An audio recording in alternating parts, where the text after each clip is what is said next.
Ayo, mau duduk apa berdiri? Silakan duduk. Teman-teman dipersilakan untuk duduk kembali. Yang belakang ada. Sudah makan apa belum? Punya duit apa enggak? Yang sebelah sana ada? Mana? Lambaian tangannya. Yang depan ada? Yang sana ada enggak? Yang sana ada enggak? Angkat tangannya semuanya.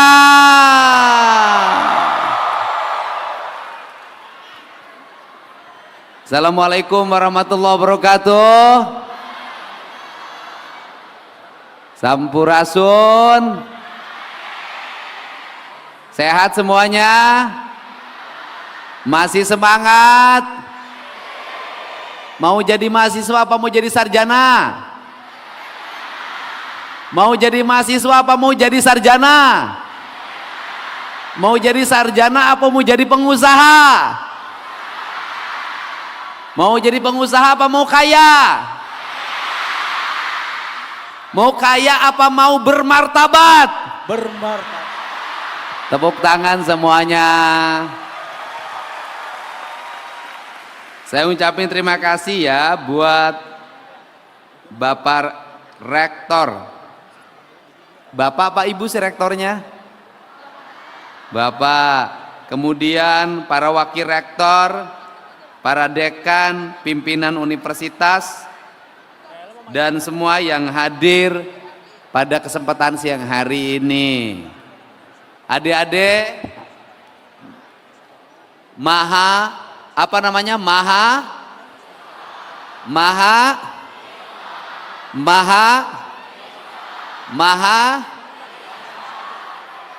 Siapa yang mau ngomong apa itu mahasiswa? Sini. Sini. Sini. Oke, sini berdua.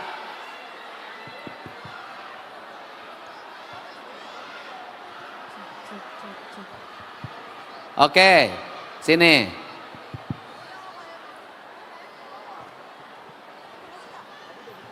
Waduh, sini sebelah sini.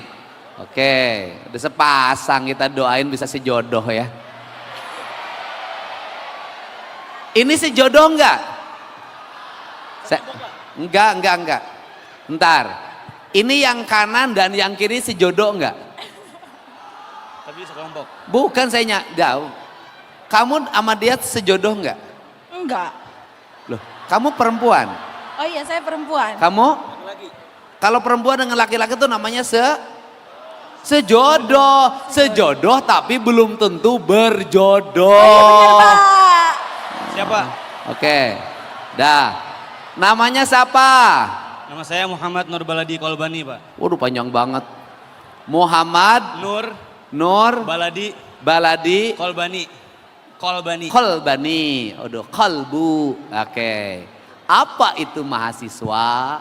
Mahasiswa adalah seseorang yang secara akademik dia setelah menyelesaikan pendidikan di tingkat sekolah menengah atas atau sederajat, Pak. Oke, mahasiswa adalah Seorang yang baru saja menyelesaikan pendidikan di tingkat sekolah menengah atas atau sederajat. jadi MA, kalau atau lulus SMK. SMA semuanya mahasiswa dong.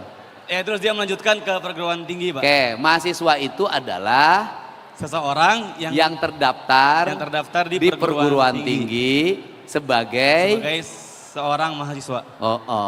Maha itu apa? Maha yang paling tinggi, Pak, besar. Oh, gede. Agung, besar ya. Siswa pelajar. Siswa pelajar. Jadi mahasiswa itu pelajar yang sudah dewasa. Oke, itu benar nggak? Betul, Pak. Oke, mahasiswa itu adalah orang yang memiliki integritas, cita-cita, dan nilai-nilai kebebasan berpikir dalam watak berpikir akademis sebagai pencipta dan pengabdi ya. Nama asalnya dari mana? Asal saya dari Depok, Pak. Depok. Depoknya mana? Grogol Limo, Kota Depok. Daerah banjir bukan? Enggak, alhamdulillah enggak. Depok masuknya provinsi mana? Jawa Barat, Pak. Oh, Jawa Barat. Jurusannya apa? Saya dari program studi ekonomi syariah, Pak. Ekonomi syariah. Oke.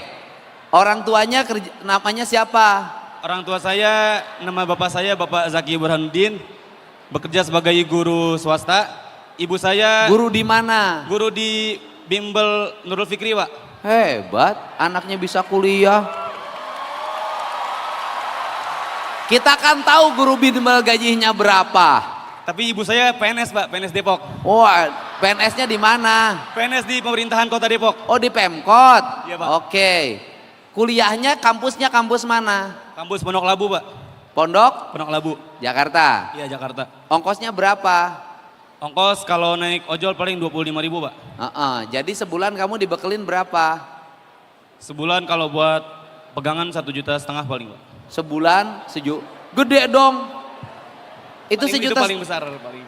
maksimal. Ya maksimal. Itu berarti sehari jatuhnya 50.000 loh. Betul, Pak. Itu kalau nggak libur. Ya. Bisa dikurangin nggak? Bisa, Pak. Bisa nggak bekalnya sebulan 1 juta? Bisa, Pak, bisa banget. Benar. Bisa. Salaman dulu. Kamu ekonomi syariah. Siapa? Ekonomi syariah. Kalau bekalnya sebulan 1 juta, ekonomi syariah enggak?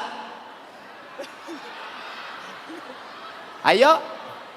Ekonomi syariah enggak? Enggak. Kalau ekonomi syariah adalah ekonomi yang didasarkan pada kemampuan maksimal orang tuamu sehingga orang tuamu tidak lebih pasak daripada tiang. Oke? Siap. 1 juta. Siap. Ngomong dulu sama mama. Umi kalau bisa aku per bulan. Jangan kau bisa. Oh ya, Umi maksimal aku pengeluaran pulang pergi, ongkos segala macam 1 juta karena aku nggak ngekos juga kan, Pak. Oke, itu bolak-balik. Iya. Nggak ngekos. Nggak ngekos. Salaman sini. Kamu setahun 1 juta disubsidi dari saya. Alhamdulillah.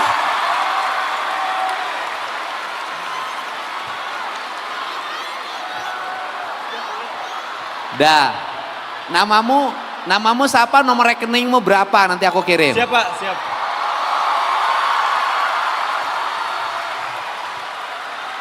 Nah, sana tuh ada timnya. Iya, aman. Oke. Kapan giliran aku? Pak, ada saya di sini. Jangan lupa ya, saya di sini. Kenapa? Jangan lupa ada saya di sini. Oh, maksudnya? Maksudnya saya diajak ngobrol juga gitu, Pak. Iya, bersihin halaman rumah ya. Gak apa-apa, Pak. Oke, namanya siapa? Nama saya Saskia Sabrina Terus? dari Prodi Manajemen. Oh, asalnya dari mana? Asalnya dari Tangsel, Pak. Tangerang Selatan. Betul sekali. Orang tuanya Orang tua kerjanya apa? pengusaha. Wah, hebat. Apa di Tapi bidang apa? di bidang kuliner. Jualan di mana? Jualan, ada kita punya toko, tapi ya belum begitu besar. Kita Oh, tuh sambil kan merintis. dengar ada subsidi langsung toko saya kecil. Enggak beneran, karena saya juga Oke. Nah, kuliahnya di UPN-nya yang kampus mana? Pondok Labu, Pak. Masih Pondok Labu. Iya. Berarti ongkos bolak-balik. Iya, saya PP. Naik apa? Naik motor. Bawa motor sendiri? Betul sekali. Ya irit dong, paling sebensin seliter sehari. Iya, kalau saya nggak ngacir kemana-mana, Pak. Kalau saya jalan-jalan dulu, Oh. Bekal berapa? bekal saya tergantung sih, Pak. Karena belum ada obrolan pastinya berapa. Paling kalau misalnya sebulan di angka 800 sampai 1 juta. Oke, jadi sama dengan dia dong. Sama mungkin. 750 deh. 7,5, Pak. Heeh. Kebetulan saya perempuan, Pak. Saya ada skincare, saya butuh baju.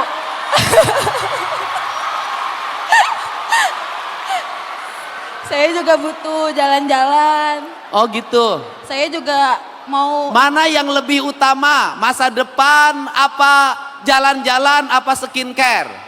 masa depan, Pak. Tapi, Pak, Apa yang dibutuhkan oleh seorang mahasiswa?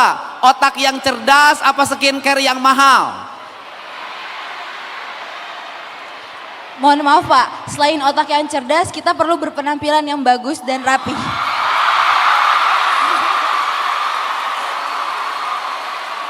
Manusia itu menghormati apa?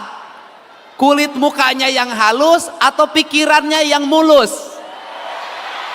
Dua-duanya Pak, kalau bisa dua kenapa harus satu?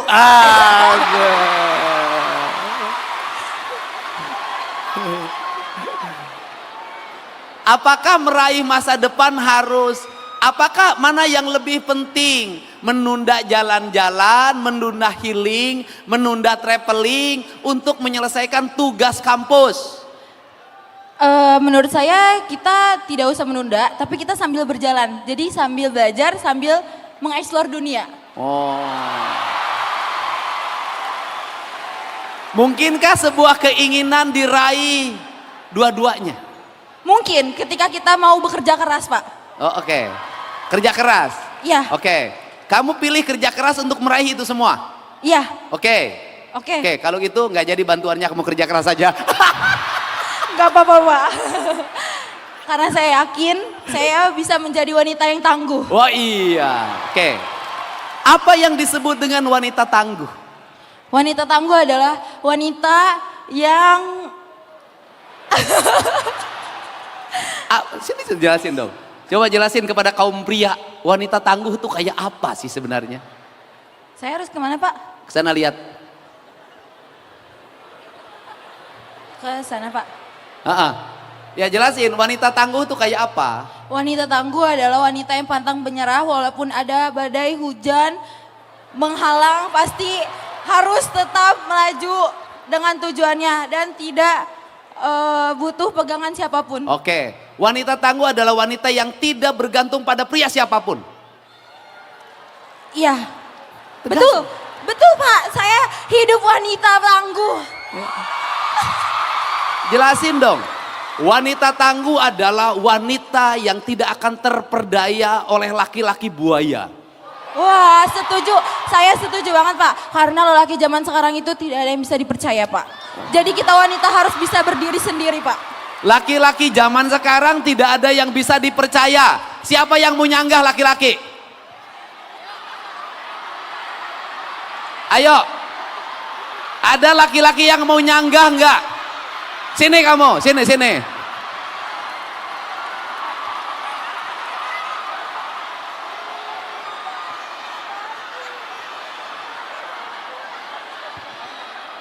Tadi ada yang tuh, yang cowok. Oke.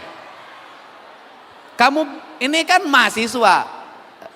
Bantah tesis dia. Laki-laki sekarang tidak ada yang bisa dipercaya. Apa yang akan kau jawab? Menurut saya itu... Jangan menurut saya, lawan dia. Oke. Jadi pada dasarnya kita nggak boleh menggeneralisir sesuatu. Enggak, langsung ngomong ke dia. Kita nggak boleh menggeneralisir sesuatu. Kita nggak boleh menyamaratakan hanya karena Siapa satu cewek atau dua yang orang melawan saja, satu lagi? teman-teman. Cowoknya 2. Cewek. Nih cowoknya 2. teman-teman, bantu Ayo saya di debatin sini. dong. Ayo debatin. Sini kamu. Bantu saya di Ayo sini. debatin. Udah satu. Heh, cewek, Cewek, kamu cowok. laki, Aduh. Cewek.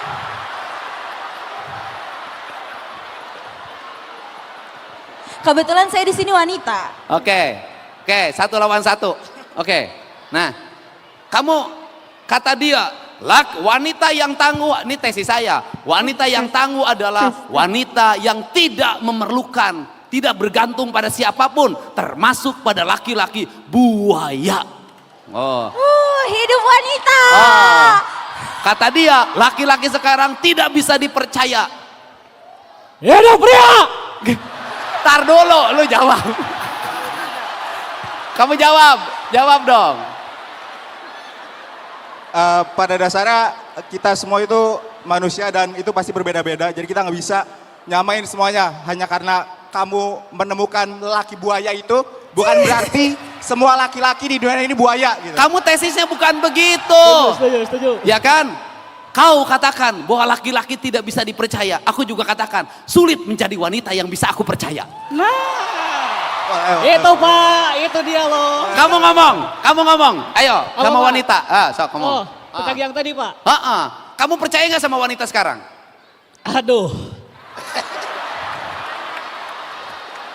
Aduh, wanita ya Pak? Kamu percaya nggak pada kesetiaan seorang wanita? Aduh. Kalau misalkan tadi ya, kata dia semua pria itu sama aja.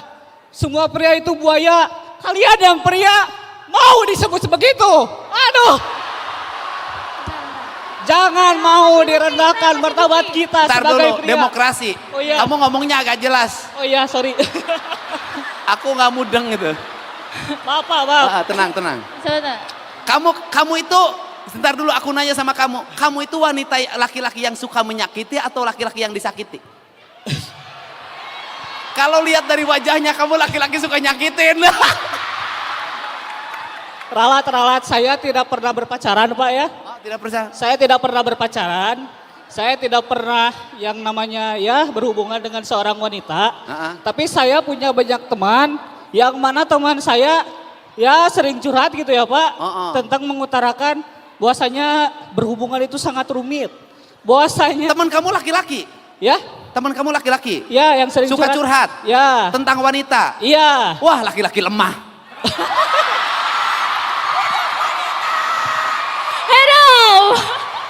Gini Pak, laki-laki Laki-laki itu kuat emang harus itu. kuat. Laki-laki tuh nggak boleh curhat gara-gara wanita. Gini Pak, laki-laki juga manusia Pak. Laki-laki itu harus bangkit karena ditinggalkan wanita. Tapi laki-laki juga manusia Pak. Oke. Kamu sering dicurhatin sama temen kamu. Iya. Dia itu sering curhat terhadap, kecewa terhadap pacarnya. Iya. Terus? Lebih sering dipermainkan perasaannya Pak. Oh, jadi Ya. laki-laki sering dipermainkan perasaannya. Berarti laki-lakinya bukan pemain. Ya. Oke. Tapi ralat ya, mungkin itu cuma terjadi ke teman saya aja ya Pak. Untuk masalah yang laki-laki dipermainkan. Tapi mungkin saya juga percaya banyak wanita-wanita di luar sana yang dipermainkan sama laki-laki. Tapi tidak semua laki-laki seperti itu Pak. Tidak semua perempuan juga seperti itu. Jadi itu tergantung kepada pribadinya masing-masing. Kamu laki-laki setia apa laki-laki tidak setia? Insya Allah kalau saya dapat satu wanita ya Pak, saya bakal seriusin sampai nikah Pak.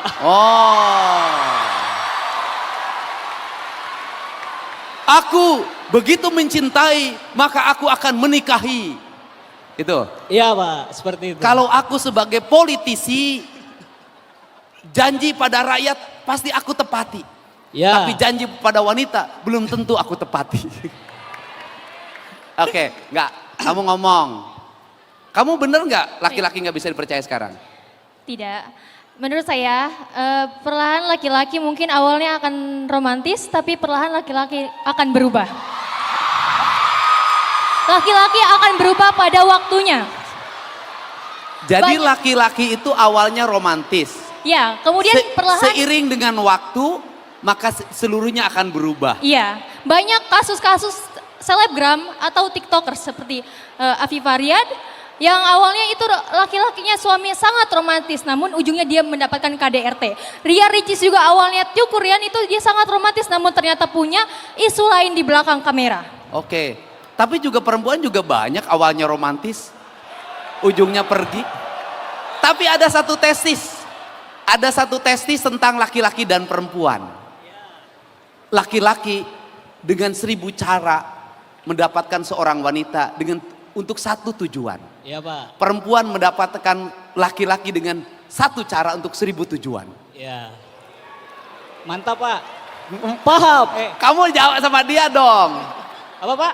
Kamu sama dia Gimana Pak? ngomong. Ngomong apa? Laki-laki itu awalnya romantis, tapi lama-lama dia berkhianat Waduh. sama dia.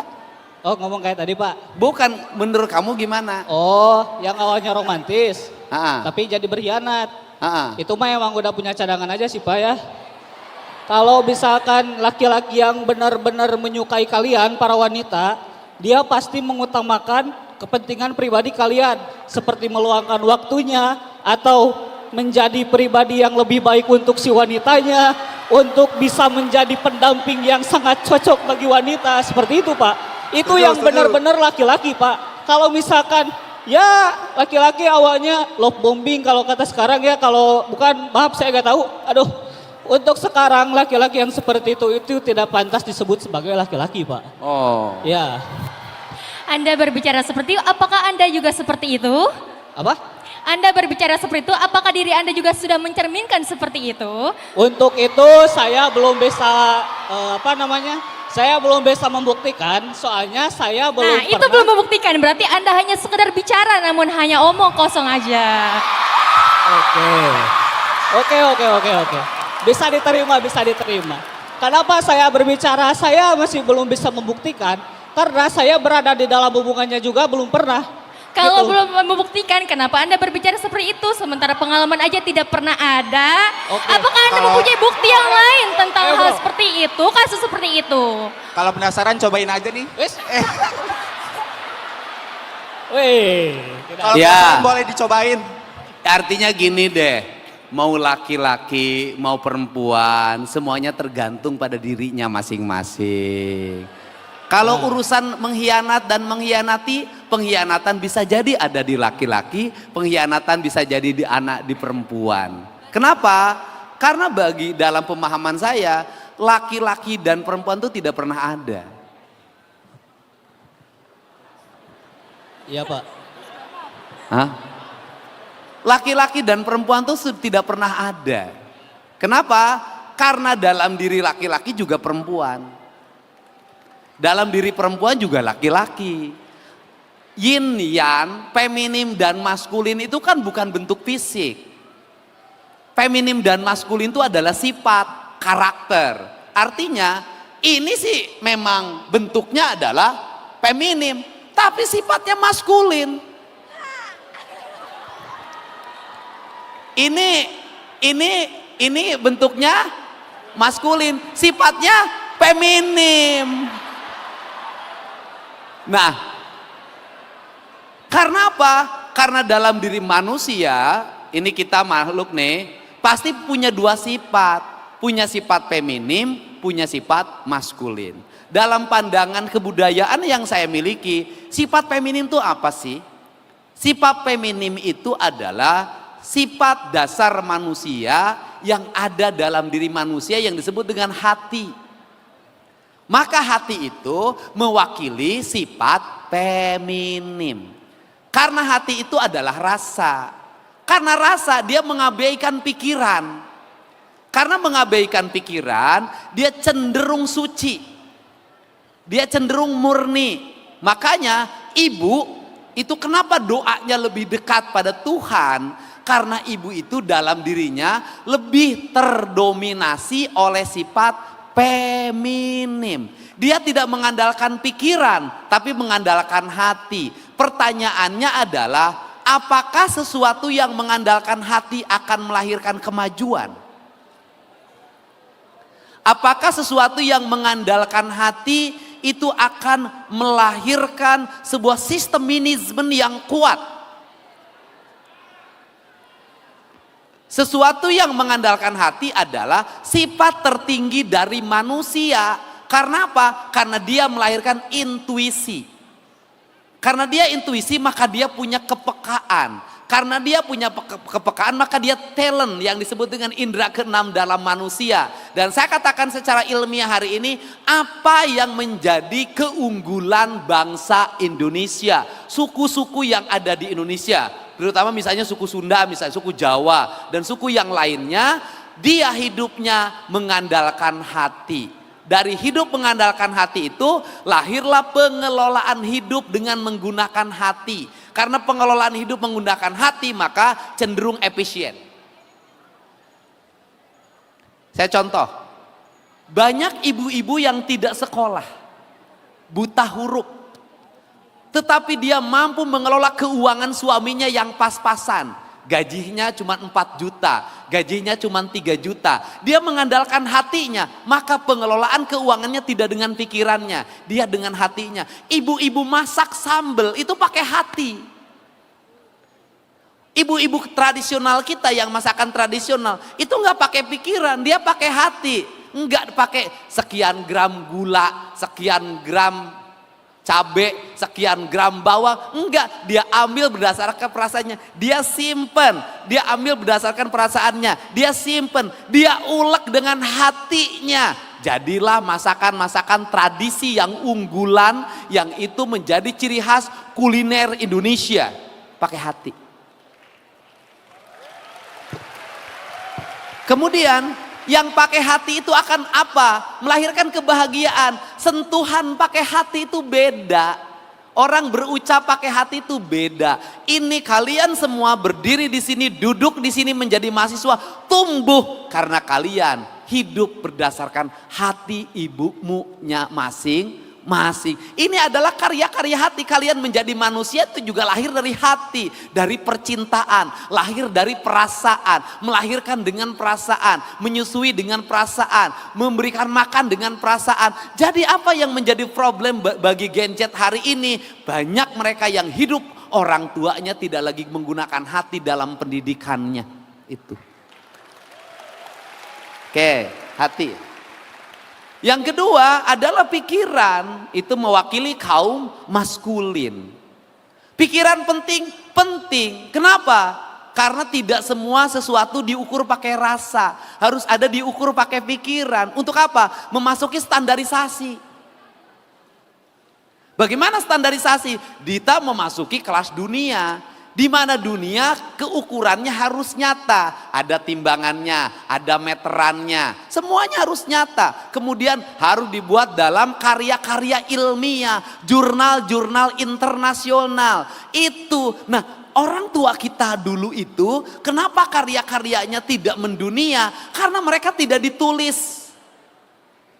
Cerita-cerita tentang rakyat yang ada di Indonesia, kenapa tidak menjadi sesuatu? Karena tidak ditulis. Karena tidak ditulis hanya lahir dari pikiran dari hati ke hati, dari mulut ke mulut. Negara lain kenapa mengalami kemajuan kemudian seluruh karyanya harus dibayar? Karena dia pakai pikiran. Nah, tinggal persoalannya adalah Indonesia hari ini, Jawa Barat hari ini, kita harus memasuki dua fase. Kita harus menggabungkan dua-duanya. Saya katakan orang Asia, orang Indonesia kekuatannya bukan di membaca. Orang Barat kekuatannya di membaca. Orang Indonesia, orang Jawa Barat, orang Jakarta, ini Jakarta sebagian, ada orang Banten, kekuatannya bukan di membaca kemampuan dirinya, di mendengar dan di melihat. Jadi ada orang yang hebat karena sering mendengarkan, maka teori pendidikan lama itu guru tuh bercerita. Teori pendidikan lama guru tuh bercerita, guru-guru ngaji itu ngajar di pesantren itu bercerita.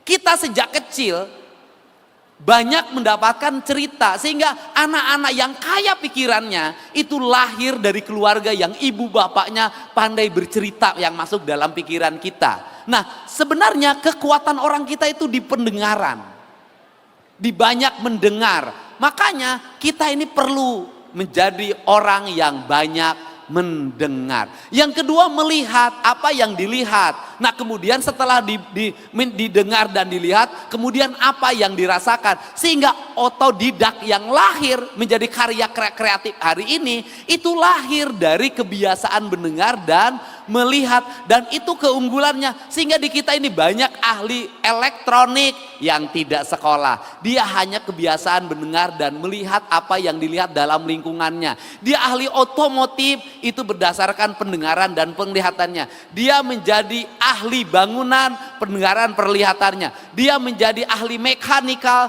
pendengaran dan penglihatannya. Dia menjadi ahli bisnis, mengelola perusahaan di berbagai tempat, tidak sekolah SD, tidak tamat, banyak yang itu. Kemudian apa? Pendengaran dan penglihatannya melahirkan banyak pengalaman bagi hidupnya. Maka keberhasilan manusia itu bukan hanya sekedar berapa yang dia baca, IP-nya berapa, tapi seberapa besar dia melewati gelombang hidup yang panjang, yang dia hidupnya pasang surut, terlatih emosinya, maka lahirlah kecerdasan intelektual, kecerdasan emosional, kecerdasan spiritual atau intelektual quotient, emosional quotient, dan spiritual quotient. Jadi mahasiswa yang unggul bukan hanya mahasiswa yang tinggal di perpustakaan baca buku, tetapi mahasiswa yang unggul adalah mahasiswa yang membaca, mahasiswa yang mendengar, mahasiswa yang melihat, mahasiswa yang merasakan. Maka organisasi terbesar bagi hidup Anda adalah seluruh alam semesta harus harus Anda lewati dalam perjalanannya. Sehingga ketika tadi bicara persoalan healing, traveling, itu sudah bisa menjadi bagian pengayaan pikiran Anda. Bisa healing gratis, bisa traveling gratis. Dengan cara apa? Penghayatan hidup didapat dari pengalaman hidup. Jadi kalau ingin sukses, perbanyaklah pengalaman. Pengalaman dilahirkan dari mau mencoba. Jadi kalau ingin orang mengerti perasaan perempuan, maka jadilah laki-laki yang sering diputuskan oleh wanitanya. Jadi kalau ingin menjadi perempuan yang berpengalaman, jadilah perempuan yang sering disakiti oleh laki-lakinya. Dari keseringan kita disakiti, maka kita akan bisa memahami apa yang menjadi kekurangan kita dan apa yang menjadi kelebihan orang lain. Mengenal hidup hanya dengan satu orang itu sudah tidak cukup. Mengenal hidup harus dari banyak orang. Wah. Jadi tesisnya bisa jadi benar, bisa jadi salah. Karena benar dan salah itu tidak ada. Iya, yang ada itu adalah kebutuhan Gojek. Nah untuk itu apa sih yang menjadi keunggulan orang dulu, mahasiswa lama zaman angkatan saya? Menjadi keunggulannya adalah kesulitan. Zaman saya kan belum bisa ada Mbah Google, harus baca buku, harus baca majalah, harus baca koran. Kemampuan untuk membeli bukunya terbatas. Maka mahasiswa zaman dulu itu baca buku giliran atau tukeran. Baca koran sampai lejet korannya, tukeran, giliran. Keterbatasan itu melahirkan apa? Kerja keras. Kerja keras apa? Dapetin buku, dapetin majalah, dapetin diktat, dan dapetin berbagai hal. Motokopi lama. Lahir apa lagi mahasiswa zaman itu? Bikin skripsi itu pakai rugos. Cover halaman luar, di rugos pakai huruf, kamu nggak ngalamin. Hurufnya ditempel satu lepasin, tempel satu lepasin, dibikin. Kemudian kalau salah ngetik pakai tip X. Berulang-ulang itu. Karena itu berulang-ulang, dibacanya berulang-ulang, apa? Melahirkan daya ingat. Memorinya kuat. Nah sekarang apa yang menjadi kelebihan mahasiswa sekarang? Akses terhadap informasi tidak mesti datang ke perpustakaan. Akses terhadap pengetahuan tidak usah beli buku. Semuanya sudah tersedia di media digital. Mudah didapatkan. Tetapi karena mudah didapatkan, mudah hilang dari pikiran. Tidak nempel. Jadi kenapa para ahli pendidikan sekarang menggeser di dunia negara-negara maju, menggeser lagi ke buku? Kenapa? Karena media digital tidak melahirkan memori yang baik dalam pikiran manusia. Media manual itu melahirkan memori yang baik dalam pikiran manusia. Itu titik lemahnya. Nah, apa kelebihan mahasiswa hari ini? Bisa mendapat dua-duanya. Bisa mendapat media digital dan bisa mendapat buku manual. Ini kelebihannya. Sehingga apa yang menjadi kelebihan mahasiswa zaman dulu? Berjalan kaki. Karena jalan kaki badannya sehat, etosnya tinggi. Apa yang menjadi kelebihan mahasiswa sekarang? Tidak usah berjalan kaki. Dia bisa naik motor, dia bisa naik mobil, atau mendapatkan sesuatu tidak mesti berjalan. Sekarang sudah semuanya serba digital. Makanan bisa diantar, pesanan baju bisa diantar, pacar juga bisa diantar. Tetapi apa yang menjadi titik lemah? Secara fisik mengalami penurunan kualitas hidup. Karena mengalami penurunan kualitas hidup apa? Maka dia banyak mengalami problem gangguan psikologi. Yaitu apa? Mudah stres. Karena mudah stres akhirnya apa kebutuhannya? Butuh traveling. Butuh healing. Kenapa? Karena kalau tidak traveling, tidak healing, nanti teeling. Ini problem. Sehingga ketika tadi kebutuhan saya skincare, jalan-jalan, ya iya ini mahasiswa sekarang. Kenapa? Karena mengalami kejenuhan hidup. Kenapa jenuh? Karena sesuatu mudah didapat. Sesuatu yang mudah didapat itu akan mudah jenuh. Sesuatu yang sulit didapat cenderung lebih abadi. Jadi kalau dapat pasangan itu langsung mudah didapat, cepat jenuh. Yang bagus adalah sulit didapatkan, bila perlu tidak dapat-dapat, sehingga penasaran seumur hidup. Nah ini, jadi ini yang menjadi orientasi, karena ini yang menjadi orientasi apa yang harus dibangun sekarang dalam dunia kemahasiswaan sekarang adalah perbanyak pengalaman. Berbahagialah bagi mereka yang kuliahnya sambil nyari pekerjaan.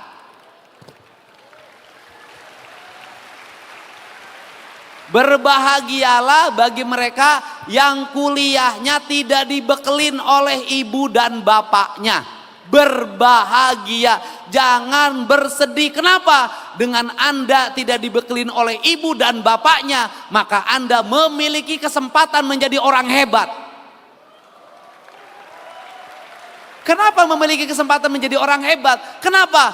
Anda harus jadi orang. Yang satu harus kuliah, yang satu harus nyari makan buat sambil kuliah, yang satu harus nyari duit buat bekal kuliah. Maka cari makan untuk makan sendiri karena sambil kuliah, cari duit untuk biaya semesteran. Sesungguhnya Anda lagi diberi talent sama alam untuk menapaki hidup yang sebenarnya. Sehingga ketika lulus kuliah Anda tidak usah berlatih lagi. Anda sudah menjadi manusia yang siap melakukan apapun dan survive dimanapun. Kenapa? Terlatih selama 4 tahun. Itu. Tapi bersedihlah bagi mereka yang serba ada. Kenapa? Kesempatan untuk berlatihnya terbatas. Kesempatan untuk survive-nya terbatas. Kenapa? Serba mudah didapatkan. Serba mudah diraih. Ini. Untuk itu kenapa orang-orang yang mengalami penderitaan itu cenderung lebih sukses? Kenapa? Karena dia survive. Kenapa dia survive? Dia tidak lemah. Dia tahu potensi. Dia tahu talent yang ada dalam dirinya. Dia tahu kesempatan yang harus diambilnya kapan. Tidak ada pemain sepak bola yang sukses kalau dia tidak berlatih dalam setiap waktu. Tidak ada pemain football, bola volleyball yang sukses kalau dia tidak berlatih dalam setiap waktu. Maka penderitaan itu adalah latihan menuju kebahagiaan. Disakiti itu adalah latihan untuk menemukan cinta yang abadi. Dan hidup tidak akan bisa diraih tanpa latihan. Bapaknya mana, orang mana tadi? Cek. Saya orang mana Pak? Orang Tasikmalaya Pak. Tasik? Ya. Wah, kuliah di dia, Jang. Oke. Ya Pak. Tinggal di mana? Sekarang di Pangkalan Jati Pak. Pondok Ngos? Labu. Kos? Ya. Berapa kos sebulan? 800-an Pak. 800. Bapakmu kerja apa? Karyawan Pak. Di? UPN. UPN. UPN Pak. UPN? Ya di sini. Di sini? Ya. Oh, jadi setinggal dong sama bapak kamu? Ya. Oh, serumah? Ya sekontrakan Pak. Oh, sekontrakan? Ya. Oh, ibunya di sana di Tasik? Sama ibu juga sekeluarga Pak di kontrakan. Oh, masih ngontrak? Ya. Oh, di kontrakan sekeluarga? Ya. Belum punya rumah? Rumahnya di kampung Pak. Ya udah, saya juga di kampung rumahnya. Ya di sini mah nggak ada. Udah, itu setahun kosan kamu saya bayarin. Dah, diam di sini. Oke, apa? Namanya siapa? Nama saya Muhammad Afandi Pak. Ya? Muhammad Afandi. Mana asal? Saya lahirnya di Jakarta. Lahir tinggal di mana? Tinggal di Jakarta Timur Pak. Jakarta Timur. Orang tuanya kerja apa? Ibu kebetulan pegawai negeri sipil dan bapak lagi petani di Jawa Pak. Petani di Jawa Pak. Bapak petani? Iya betul Pak. Tinggalnya di Jawa Bapak? Iya betul Pak. Nih orang Jawa itu. Bapaknya bertani di Jawa, ibunya ASN di Jakarta. Bapaknya tetap bertani di Jawa kan? Iya betul Pak. Hebatnya itu.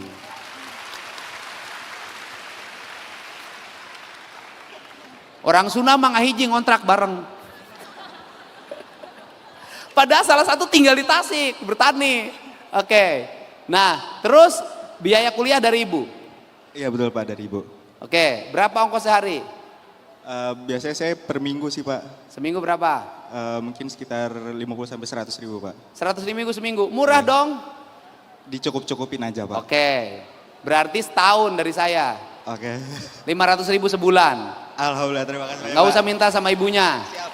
Ya. Kayak nanti tuh ada. Nah. Nih mahasiswa pinter. Amin. Yang berani melawan laki-laki. Amin. Bener. Oke. Ya. Di mana rumahnya? Rumah saya di Kabupaten Tangerang, Pak. Tangerang. Iya, kabupatennya. Kabupaten. Tangerangnya mana? Tangerang, Kabupaten Utara. Ya Tangerang. tahu saya. Desa mana, kelurahan mana? Kecamatan Sukadiri, Kabupaten Tangerang, kampungnya Rawakidang. Hebat. Oh, kamu orang desa kan, sama dengan Iya. saya. Orang desa hebat. Wanian, kamu udah pernah pacaran nggak sih? Pernah. Pernah disakitin? Pernah banget. Oh pantes. Kamu adalah kamu. Lihat muka dia kayak lihat yang pernah menyakitinya. Laki-laki itu memang selalu nyakitin. Awalnya ada maunya, penuh romantisme. Setelah engkau tahu bau tubuhku, kau pergi tanpa arah. Bau tubuh maksudnya lagi keringetan olahraga. Berapa kali pacaran? Berapa? Pas SMA sekali doang. Hah? Sekali? SMA sekali. Tapi nyakitin? Iya. Sekarang nggak ada minat lagi pacaran? Ada sih. Ada. Cuma nyari yang lebih baik gitu. Katanya udah nggak percaya laki-laki. Kan buat masa depan, Pak. Kan Jadi butuh juga laki-laki. enggak, kan nikah itu sunnah Pak dalam Islam. Enggak, aku nanya. Jadi butuh juga laki-laki. Sekarang gak butuh. Sebenarnya saya bisa independen sendiri. Saya apa-apa sendiri. Saya Enggak, aku bahkan- nanya aja. Kamu membutuhkan seorang laki-laki enggak sih? Butuh. Ya udah, butuh gitu. Aku nanya sama kamu membutuhkan seorang laki-laki enggak? Butuh, Pak. Butuh? Aku tidak membutuhkan seorang wanita sedikit pun. Harus tegas dong. Kecuali Nihiang.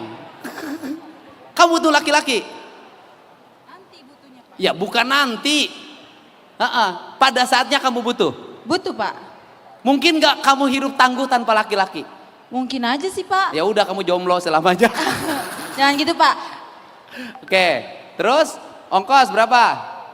Saya 800 sebulan di kos. Sebulan? Kos ya. Murah ya? Bolak-balik?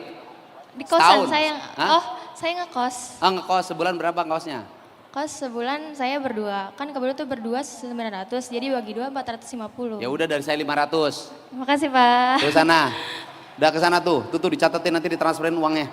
Ayo. Beres. Ingat ya, itu yang 500 dari laki-laki itu. Kamu belum? Kamu belum? Belum apa Pak? Belum Ongkos makan. berapa ongkos? Ongkos. Ah, Ongkos saya berapa ya Pak? Soalnya saya nggak tahu sih. udah 1 juta dari saya sebulan. Sana-sana. Alhamdulillah. Makasih Bapak, sarangnya. Semoga Bapak dimurahkan rezekinya, dilancarkan urusannya dan diperpanjang umurnya. Ya. Amin. Semoga kamu mendapat pasangan laki-laki yang tangguh, kokot, kuat, galat, perfeksionis. Amin ya Allah, amin. Makasih banyak ya Ya. Pak. Ya, tapi kaya raya. Kenapa Pak? Aku doain kamu dapat pasangan yang gagah, kokoh, kuat, galak, perfeksionis tapi kaya raya. Amin ya Allah, semoga ya Pak. Doa Ah. Bapak dijawab sama Gak Allah. apa-apa kan, perfeksionis juga kalau kaya raya. Gak apa-apa Pak. Galak juga gak apa-apa kalau kaya raya. Galak juga gak apa-apa kalau kaya raya. Kalau galak gak mau apa, nanti saya di KDRT. Ya udah saya doain, walaupun pas-pasan suami kamu baik, betah di rumah penyayang. Oh ya gak apa, nanti kita mencari jalannya bersama. Sukses bersama. Tepuk tangan, semangat semuanya. Oke, terima kasih ya. Cukup lah segini, nggak usah panjang-panjang. Kalian udah kesel dari pagi suruh duduk. Nggak enaknya jadi mahasiswa baru tuh ini. Enaknya jadi senior tuh bisa nyuruh-nyuruh. Ya, semoga kalian semuanya sehat. Semangat. Amin. Dan semoga menjadi mahasiswa yang cepat jadi sarjananya. dan semoga mendapat jodoh yang terbaik dalam hidupnya. Pilih laki-laki itu jangan terlalu muluk-muluk. Ganteng, baik, kaya, cukup. Perempuan gak usah muluk-muluk. Cantik, baik, setia, sudah. Ya, setuju nggak? Terima kasih ya. Assalamualaikum warahmatullahi wabarakatuh.